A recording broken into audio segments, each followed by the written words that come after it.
या देवी सर्वभूतेषु मातृरूपेण संस्थिता नमस्तस्यै नमस्तस्यै नमस्तस्यै नमो नमः। ओम दुम दुर्गाय नमः। जय माता रानी। दोस्तों, आपके अपने चैनल धर्म साधना में आपका बहुत बहुत स्वागत है। माँ भगवती दुर्गा की कृपा आप और आपके पूरे परिवार पर सदा सर्वदा बनी रहे। दोस्तों, नवरात्रि के 9 दिन पूरी तरह से माँ भगवती दुर्गा को समर्पित होते हैं। शास्त्रों के अनुसार चैत्र मास की शुक्ल पक्ष की प्रतिपदा तिथि पर माँ भगवती जगदम्बा पृथ्वी पर आती हैं और पूरे 9 दिन तक मतलब नवरात्रि की 9वीं तिथि तक धरती पर ही वास करती हैं। और इसलिए नवरात्रि की प्रतिपदा तिथि पर माँ भगवती दुर्गा की पूजा आराधना प्रारंभ की जाती है, कलश की स्थापना की जाती है, चौकी की स्थापना की जाती है और 9 दिनों तक पूरे सच्चे मन से व्रत धारण करके या बिना व्रत किए भी जिस प्रकार से भी संभव हो पाता है भक्त माँ दुर्गा की आराधना करते हैं, पूजा करते हैं, मंत्रों का जप करते हैं, पूरे दिन पूरी रात्रि माँ भगवती जगदम्बा की सेवा में समर्पित रहते हैं। और नवरात्रि की 9वीं तिथि पर कन्या पूजन किया जाता है, हवन किया जाता है और उसके बाद कलश विसर्जन किया जाता है। तो जितनी महत्वपूर्ण होती है नवरात्रि की प्रतिपदा तिथि, उतनी ही महत्वपूर्ण होती है नवरात्रि की 9वीं तिथि या 10वीं तिथि, क्योंकि घट स्थापना से लेकर और कलश विसर्जन तक अगर हम सभी नियम पालन अच्छे से नहीं करते हैं तो नवरात्रि का संपूर्ण फल हमें प्राप्त नहीं होता। अब मान लीजिए कि नवरात्रि में किसी भी प्रकार से जाने अनजाने हमसे पूजा पाठ में, मंत्र जप इत्यादि में कोई भी भूल चूक हो जाती है, तो जब हम कलश विसर्जन करते हैं उस समय माँ भगवती जगदम्बा की प्रार्थना करते हैं, क्षमा प्रार्थना करते हैं और कलश विसर्जन अगर सही विधि से किया जाए तो नवरात्रि का संपूर्ण फल हमें प्राप्त हो जाता है। और जाने अनजाने में कोई भी अगर हमसे गलती हुई होती है तो माँ जगदम्बा हमें क्षमा कर देती हैं। इसलिए अत्यंत आवश्यक है कि कलश विसर्जन हम सही समय पर करें, शुभ मुहूर्त में करें और शुभ दिन पर करें। तो आज की वीडियो में मैं आपसे शेयर करने वाली हूँ कलश विसर्जन की विधि। कलश विसर्जन का शुभ मुहूर्त क्या होगा, किस दिन हमें कलश का विसर्जन करना चाहिए, कलश विसर्जन करते समय जो सामग्री चौकी पर रखी हुई है उन सामग्रियों का क्या करना चाहिए, और हाँ, अष्टमी तिथि कब है, 9वीं तिथि कब है, जो भक्त अष्टमी को कन्या पूजन करते हैं व्रत उन्हें कब धारण करना है, कन्या पूजन कब करना है, और जो भक्त 9वीं तिथि पर कन्या पूजन करते हैं उन्हें व्रत कब करना है, हवन इत्यादि चीजें कब की जाएंगी, ये सारी जानकारी आपको आज की वीडियो में मिलने वाली है। तो आज की वीडियो बहुत महत्वपूर्ण है, पूरा जरूर देख लीजिए। और अगर आपको आज की वीडियो अच्छी लगे तो इसे लाइक भी जरूर कीजिए, शेयर भी जरूर कीजिए। और चैनल पर पहली बार आए हैं, अगर अभी तक आपने चैनल को सब्सक्राइब नहीं किया है तो आज की वीडियो अगर आपको अच्छी लगे तो चैनल को सब्सक्राइब जरूर कर लीजिए और बेल बटन को भी प्रेस कर लीजिए। तो इससे ये होगा कि इस चैनल पर जो नई वीडियो अपलोड होंगी उनकी नोटिफिकेशन आपको सही समय पर प्राप्त होगी। तो सबसे पहले जानते हैं कि अष्टमी कब है और 9वीं कब है। देखिए, अष्टमी तिथि प्रारंभ हो रही है 28 मार्च की शाम को 7:02 पर और समाप्त होगी 29 मार्च की रात्रि में 9:07 पर। तो ऐसे में सूर्योदय कालीन तिथि के अनुसार 29 मार्च को अष्टमी तिथि मनाई जाएगी। जो भक्त कन्या पूजन अष्टमी तिथि पर करते हैं, हवन इत्यादि अष्टमी तिथि पर अगर आपके परिवार में किया जाता है तो आप 29 मार्च को कन्या पूजन करेंगे और हवन करेंगे। और 9वीं तिथि प्रारंभ हो रही है 29 मार्च की रात्रि में 9:07 पर और समाप्त होगी 30 मार्च की रात्रि में 11:30 पर। तो सूर्योदय कालीन तिथि के अनुसार 30 मार्च को 9वीं तिथि होगी। माँ सिद्धिदात्री की पूजा 30 मार्च को की जाएगी और रामनवमी भी 30 मार्च को ही मनाई जाएगी।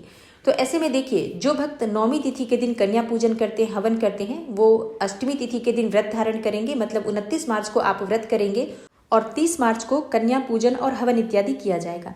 तो जिस प्रकार से आपके परिवार की परंपरा है, रीति रिवाज है, उस प्रकार से अष्टमी या 9वीं को आप कन्या पूजन कर सकते हैं, हवन कर सकते हैं। अब बात करें, बहुत से भक्त हैं जो 9 दिन की नवरात्रि का व्रत धारण करते हैं, तो उनका प्रश्न होता है कि हमें अपना व्रत कब खोलना चाहिए। तो देखिए, वैसे तो जैसे मैंने आपको बताया जिस प्रकार से आपके परिवार में होता है आप कर सकते हैं, लेकिन नॉर्मली अगर देखा जाए तो हम नवरात्रि में पूरे 9 दिन माँ भगवती जगदम्बा की आराधना करते हैं। व्रत धारण करके अगर हम 9 दिन का संकल्प लेते हैं, मतलब अगर आपने संकल्प में 9 दिन की नवरात्रि व्रत करने का संकल्प लिया है तो आपको बीच में व्रत खंडित नहीं करना चाहिए। मतलब अष्टमी के दिन व्रत खोलने का फिर आपके लिए कोई मतलब नहीं बनता है। आपको 9वीं तिथि तक व्रत करना चाहिए। 9वीं तिथि पर भी आप चाहे तो कन्या पूजन करने के बाद, हवन इत्यादि करने के बाद अपना व्रत खोल सकते हैं, या फिर कई स्थानों पर 10वीं तिथि के दिन भी व्रत खोला जाता है। तो 9वीं या 10वीं तिथि को आप व्रत खोल सकते हैं। लेकिन फिर से जैसे मैंने आपसे कहा, अगर आपके परिवार में अष्टमी तिथि के दिन ही व्रत खोला जाता है तो खोल सकते हैं, कोई समस्या नहीं है। वैसे नवरात्रि के 9 दिनों का व्रत तभी संपूर्ण होता है जब हम माँ दुर्गा के 9वें स्वरूप माँ सिद्धिदात्री की पूजा आराधना कर लेते हैं। उसके बाद चाहे तो आप व्रत खोल सकते हैं। और हाँ, कन्या पूजन और हवन की संपूर्ण विधि की वीडियो चैनल पर अपलोड हो चुकी है। अगर आपने अभी तक उसे नहीं देखा है तो ज़रूर देख लीजिए। और अब बात करें कि कलश विसर्जन किस दिन करना चाहिए, तो देखिए, कलश विसर्जन आप दशमी तिथि के दिन ही कर सकते हैं, क्योंकि जैसे मैंने आपको शुरू में ही बताया, देवी भागवत के अनुसार चैत्र मास की शुक्ल पक्ष की प्रतिपदा तिथि से नौमी तिथि तक संपूर्ण 9 दिनों तक माँ भगवती जगदम्बा पृथ्वी पर वास करती हैं, अपने भक्तों के घरों में वास करती हैं। तो नौमी तिथि तो माँ सिद्धिदात्री का स्वरूप की पूजा का दिन होता है। इस दिन तो कलश विसर्जन का मतलब ही नहीं बनता है, क्योंकि नौमी तिथि पर जब तक आप माँ सिद्धिदात्री की पूजा आराधना नहीं करते हैं तब तक तो आपको नवरात्रि के व्रत का संपूर्ण फल प्राप्त हो ही नहीं सकता है। तो आप नौमी तिथि पर कलश विसर्जन नहीं कर सकते हैं। हाँ, आप चाहें तो व्रत खोल सकते हैं, अगर आप व्रत खोलना चाहते हैं तो। लेकिन नौमी तिथि की रात्रि में भी माँ सिद्धिदात्री की पूजा आराधना की जाएगी। मतलब शाम को जिस प्रकार से आप पूरे नवरात्रि पूजा कर रहे थे, उसी प्रकार से नौमी तिथि को, मतलब 30 मार्च की रात्रि में भी शाम को भी आप धूप दीप इत्यादि अर्पित करके मंत्र जप कर सकते हैं, और करना भी चाहिए, ताकि संपूर्ण नवरात्रि का फल आपको प्राप्त हो सके। फिर दशमी तिथि के दिन यानी कि 31 मार्च को सुबह जल्दी उठकर स्नान इत्यादि कर लीजिए, और उसके बाद आप कलश का विसर्जन कर सकते हैं। अब कलश विसर्जन का शुभ मुहूर्त क्या होता है, तो देखिए, सूर्योदय के बाद ही आप कलश विसर्जन कर सकते हैं।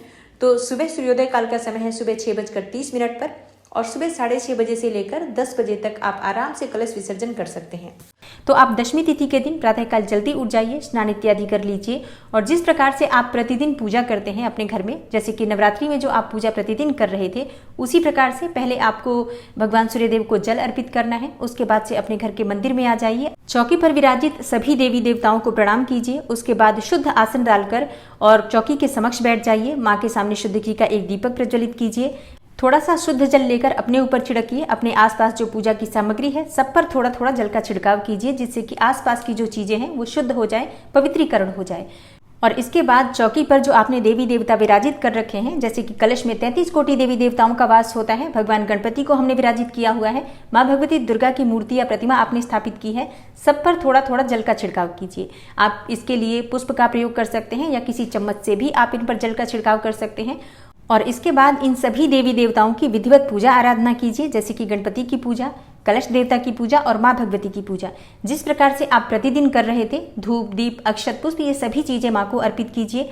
उसके बाद सभी देवी देवताओं को भोग अर्पित कीजिए, और भोग में आप कोई भी वस्तु अर्पित कर सकते हैं जो भी आपके पास उपलब्ध हो, जैसे कि आप फलों का भोग भी अर्पित कर सकते हैं, कोई मिठाई हो तो आप उसका भोग भी अर्पित कर सकते हैं, या आप चाहें तो घर में ही कुछ बनाकर, कुछ मीठा बनाकर उन्हें भोग स्वरूप अर्पित कर सकते हैं।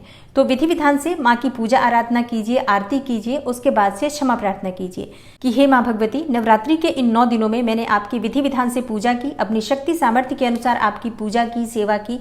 इस पूजा में, सेवा में, मंत्र जप इत्यादि में किसी भी प्रकार की कोई भूल चूक हुई हो तो इसके लिए आप मुझे क्षमा करें, और पूजा का शुभ फल हमें प्रदान करें। और इसी प्रकार से आपको कलश में विराजित सभी देवी देवताओं से प्रार्थना करनी है, क्षमा प्रार्थना करनी है कि हे सर्व देवी देवता, मेरे आवाहन करने पर आप सब लोग माँ भगवती दुर्गा की पूजा में शामिल हुए और मेरी पूजा संपन्न की।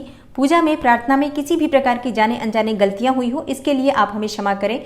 और इसी प्रकार से जब भी मैं आपका आवाहन करूं, कोई भी पूजा करूं, कोई भी यज्ञ अनुष्ठान करूं, तो आप फिर मेरे यहाँ आकर यज्ञ को संपन्न करने में हमारी सहायता करें। और क्षमा प्रार्थना करने के बाद आप माँ की आरती कर लीजिए। आरती के बाद ही आप विसर्जन कर सकते हैं। तो भोग इत्यादि लगा दिया आपने, पूजा संपन्न कर ली, इसके बाद आप आरती कर लीजिए। उसके बाद आप अपने दाहिने हाथ में थोड़ा सा अक्षत, जल और पुष्प लेकर कलश के ऊपर छोड़ दीजिए और कलश को थोड़ा सा हिला दीजिए। मंत्र होता है यहाँ पर विसर्जन का, जैसे कि गच्छ गच्छ सुरश्रेष्ठे स्वस्थानम परमेश्वरी पूजाराधन काले च पुनरागमनाय च। इस मंत्र के द्वारा हम कलश का विसर्जन करते हैं कि आप सब यहाँ आए, आपने पूजा संपन्न करी, अब अपने अपने स्थान पर आप विराजित हो, और जब हम फिर से आपको आवाहन करें तो आप फिर यहाँ आकर हमारी पूजा संपन्न करें। इस प्रकार से आप बोल सकते हैं। इसके बाद जब आप कलश को हिला देते हैं या चौकी को थोड़ा सा हिला देते हैं तो कलश विसर्जन हो जाता है। मतलब कलश इसीलिए हम नवरात्रि में बिल्कुल भी नहीं हिलाते हैं, क्योंकि कलश हिलाने के साथ ही सभी देवी देवता कलश छोड़कर चले जाते हैं और आपकी पूजा अधूरी रह जाती है। इसीलिए ये नियम होता है कि नवरात्रि में अगर आपने कलश की स्थापना की है तो भूल से भी उसे हिलाइए मत। तो जब हमने कलश या चौकी हिला दी, मतलब अब देवी देवता अपने अपने स्थान को चले गए, और अब आप चौकी पर रखी हुई सभी वस्तुएं हटा सकते हैं। तो सबसे पहले कलश की बात करते हैं। तो देखिए, कलश में जो हम सामग्री डालते हैं, जैसे कि आपने अगर सुपारी डाला है, सिक्का डाला है, या फिर आप हल्दी डालते हैं, बहुत से लोग गोमती चक्र डालते हैं, कौड़ियाँ डालते हैं, अपनी इच्छा के अनुसार कई सारी चीज़ें डाली जाती हैं। तो जो भी सामग्री आपने उसमें डाली है उसमें से कुछ चीज़ें विसर्जन में जाती हैं और कुछ चीज़ें आप प्रयोग करते हैं। जैसे कि अगर आपने गोमती चक्र डाला है, कौड़ियाँ डाली है, चांदी का सिक्का या नॉर्मल सिक्का डाला है, तो ये सभी चीज़ें एक लाल रंग के कपड़े में बांधकर आप अपने धन रखने के स्थान पर तिजोरी में रख सकते हैं। और इसके अलावा कलश में अगर आप हल्दी डालते हैं, सुपारी डालते हैं, लौंग इलायची डालते हैं, तो ये सभी चीज़ें आप विसर्जन में डालेंगे। चाहे तो आप जल प्रवाह कर दीजिए या फिर आप कच्ची मिट्टी में दबा सकते हैं। घर में भी गमले की मिट्टी है तो आप वहाँ भी इन चीज़ों को दबाकर और आप घर में ही विसर्जित कर सकते हैं। और इसी प्रकार से कलश पे रखा हुआ जो पंचपल्लव होता है, उस पंचपल्लव को भी आप विसर्जन में देंगे। पूर्ण पात्र होता है, पूर्ण पात्र में रखा हुआ चावल होता है, जो हम हमेशा चावल रखते हैं या फिर गेहूं रखते हैं, जौ रखते हैं, तो पूर्ण पात्र में जो चावल रखा है आपने, वो पूर्ण पात्र में रखा हुआ चावल आप विसर्जन में नहीं देंगे, कहीं भी इधर उधर नहीं डालेंगे। वो पूर्ण पात्र में रखा हुआ चावल आप अपने पास किसी लाल कपड़े में बांधकर अपने घर की रसोई में रखेंगे। इससे आपके घर में माँ अन्नपूर्णा का वास हमेशा बना रहता है। और जिन चावलों से आपने अष्टदल कमल बनाया है या फिर षोडश मातृका में प्रयोग किया है, नवग्रह मंडल इत्यादि बनाए हैं, या पूजा में अक्षत इत्यादि के रूप में जो चावल आपने प्रयोग किए हैं, ये सभी चावल आप पक्षियों को डाल दीजिए। और कलश में जो कलावा आपने बांध रखा है वो घर में किसी भी सदस्य के हाथ में आप बांध सकते हैं। 9 दिनों तक आपने पूजा आराधना की है तो ये कलावा जो है अभिमंत्रित हो चुका है, इसे आप अपने हाथ में बांध सकते हैं। इसके अलावा जो नारियल है, इस नारियल का क्या करना है? देखिए, बहुत से प्रश्न इसी बात पर आते हैं कि नारियल का करना क्या है। अब देखिए, बहुत से लोग ऐसा भी करते हैं कि इस नारियल को तोड़कर और कन्याओं को बांट देते हैं, स्वयं ग्रहण कर लेते हैं, माँ का प्रसाद स्वरूप है तो इसे हम खा लेते हैं। लेकिन कई स्थानों पर यह नारियल विसर्जित कर दिया जाता है, बिल्कुल भी इसे तोड़ा नहीं जाता है। तो देखिए, ये अपनी अपनी मान्यताएं हैं। अगर आपके यहाँ विसर्जन होता है, आप बिल्कुल विसर्जन कर सकते हैं, लेकिन अगर आप इसे प्रसाद स्वरूप में तोड़कर भी खाते हैं, कन्याओं को देते हैं, तो भी इसमें कोई दोष नहीं है, किसी भी प्रकार का कोई दोष नहीं है।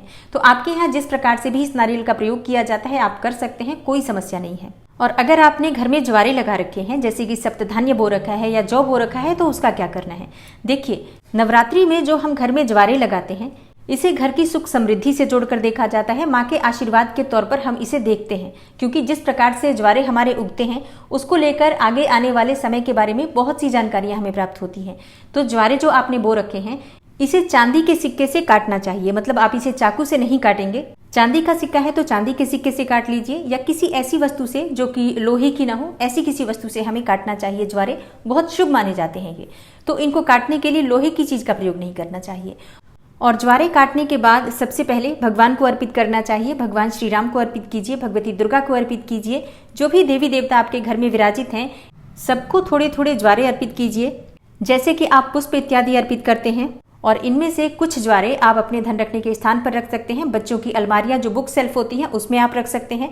और परिवार के सभी सदस्य थोड़ा थोड़ा इसमें से ग्रहण भी अवश्य कीजिए। ये बहुत ही महत्वपूर्ण होता है, माँ का आशीर्वाद है ये, तो बिल्कुल भी व्यर्थ नहीं जाना चाहिए। थोड़ा थोड़ा सबको ग्रहण भी करना चाहिए। और इसके बाद जो बचे हुए ज्वारे हैं आप उनका विसर्जन कर सकते हैं। चाहे तो किसी गाय को खिला सकते हैं, या फिर आप जल में विसर्जित कर सकते हैं, मिट्टी में दबा सकते हैं, जैसी भी सुविधा आपके पास उपलब्ध हो। और ज्वारे के नीचे जो मिट्टी होती है, आप इस मिट्टी को अपने घर के किसी भी गमले में रख सकते हैं। और इसी प्रकार से जिस पात्र में आपने ज्वारे बोए हैं, अगर वो मिट्टी का पात्र है तो आप उसमें पक्षियों के लिए जल भरकर रख सकते हैं, या फिर आप थोड़े से अनाज भरकर भी पक्षियों के लिए रख सकते हैं। या अगर आप बिल्कुल भी प्रयोग नहीं करना चाहते तो आप इसे जल में विसर्जित कर सकते हैं, या कहीं भी मिट्टी में दबा सकते हैं।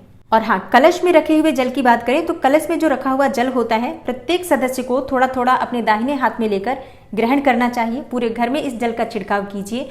और अगर आप व्यापार करते हैं तो अपने व्यापारिक स्थल पर भी इस जल का छिड़काव कर सकते हैं।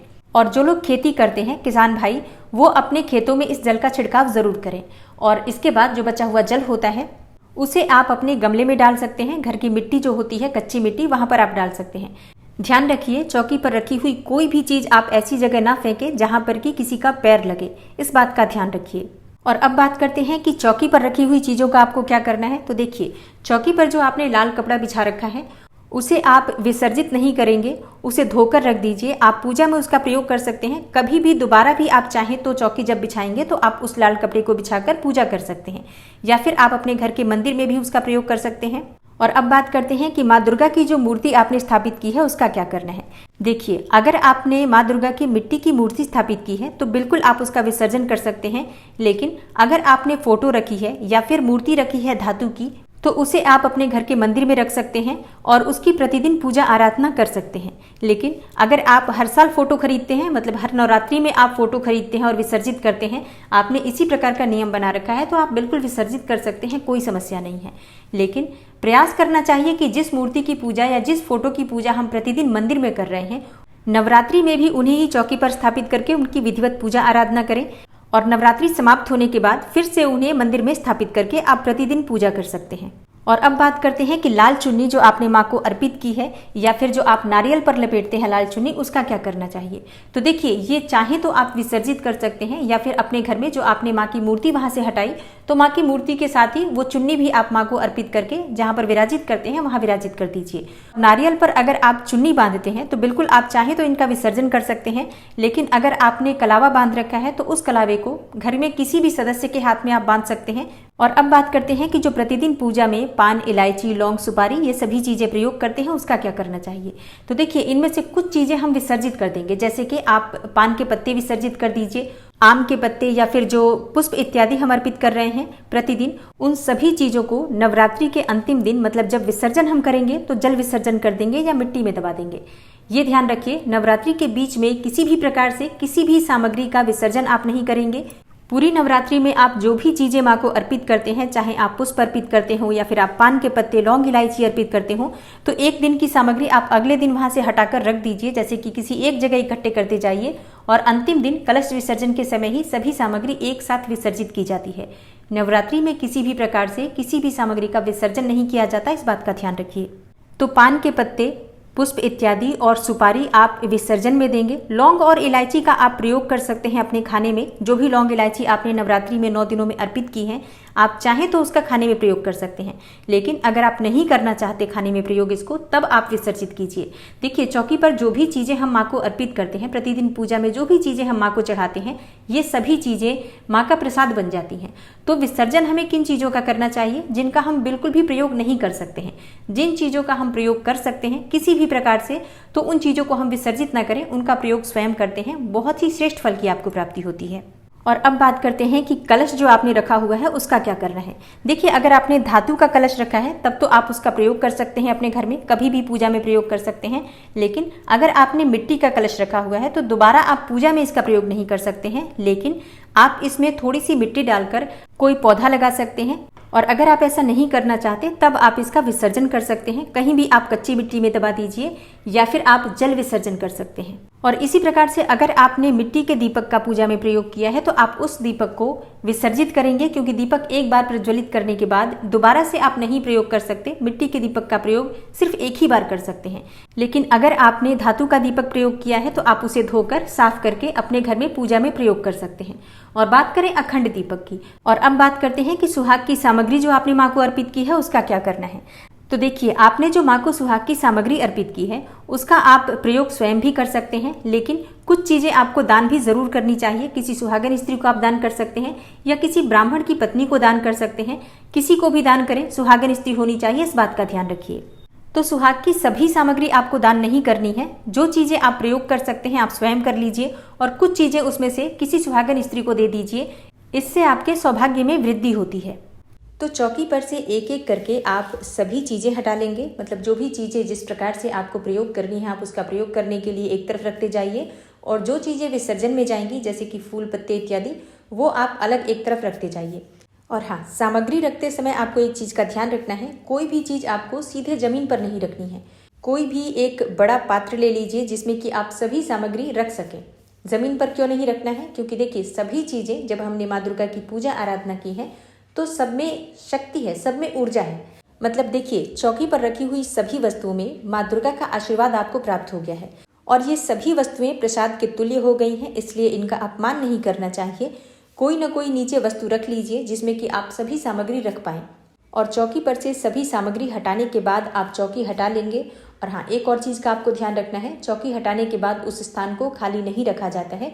उस स्थान पर आपको एक दीपक प्रज्वलित करके रख देना चाहिए।